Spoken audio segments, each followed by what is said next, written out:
They come out of nowhere. Diarrhea, fever, can't get out of bed, can't go to work, can't take care of the kids. That's right. This episode of SC Lifestyle TV, we're talking about flares.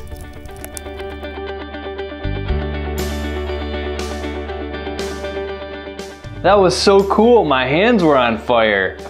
Welcome to this week's episode of SC Lifestyle TV. I'm your host, Jordan Reesner, where each week on this show we give you simple, actionable steps that you can use for better digestion.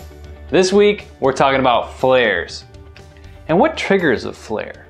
It always seems like they come out of left field, they knock us out when we least expect it, or maybe when we can least afford to deal with it, right? We're stuck in bed, we have diarrhea, fever, stomach pain, exhaustion, we can't go to work, can't take care of the kids. Not something that is very easy to deal with in modern day life. People often ask us, Jordan, Steve, what triggered my flare? What can I do differently? And the bottom line, flares all come back to our good friend, inflammation.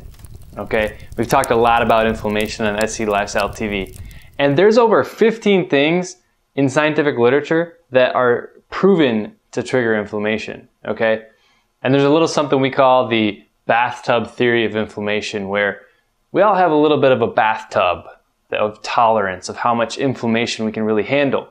Now, as we experience things and do things in life that are inflammatory, that water fills up, and when it overflows, we are in the depths of a flare, all right? So we got to do some things in our lives to try to keep that water from overflowing over the edges of that bathtub. And when we're talking about reducing the risk of flares, we're talking about draining that bathtub. Each week on SC Lifestyle TV, we give you simple, actionable steps that you can use towards better digestion. So I want you to get ready to write this down, because today I'm going to share 3 flare triggers with you. Now, again, I just said that there's 15 things that can make your bathtub overflow, okay?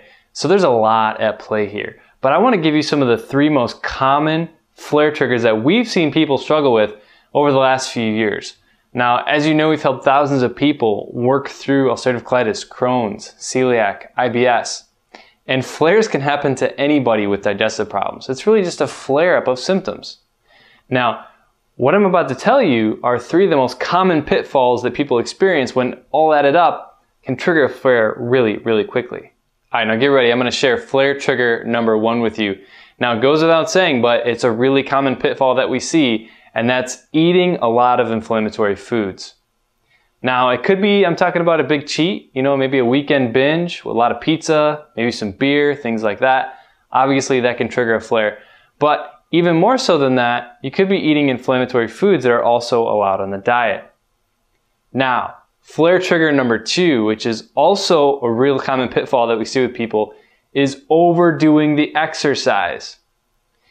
It's proven in research that people that do like marathon running or really extensive cardio like that, it's very inflammatory. So even some of the most healthy, high-performance athletes are constantly monitoring their inflammation when they're doing these long races and training. Now, when we're talking about somebody who's at risk with a digestive problem, and you're worried about a flare, doing a lot of extensive cardio, like training for a marathon, is probably a good way to trigger a flare. All right, now the 3rd trigger that I'm going to share with you today is one that you've probably heard before and maybe not taken very seriously, and that's stress. Now, stress really is that important. It really can be that inflammatory. And I'm not talking about just somebody who's pretty stressed out and they don't deal with it. I'm talking about long-term chronic stress, a really stressful marriage, taking care of a sick relative, the death of a sibling, the death of a spouse, the death of a child, things that can really cause a lot of chronic stress over time. Now, the reason that's inflammatory is because it crashes your hormonal system. And from that place, stress can really mess with the rest of your body. Okay? So it's really important that you address stress and even get those adrenals tested like we've talked about in order to prevent flares in the long run. Now, we're going to be talking about this more in a product we have coming out called Flare Support, and you'll hear more about that later. But right now, what I really want you to do is I want you to share this video with someone who you think has digestive problems and they could benefit from learning about 3 of the most common triggers of inflammation in our lives. Again, this has been Jordan Reasoner with the SC Lifestyle TV, where each week we give you one simple actionable step that you can use towards better digestion, and we'll see you again real soon.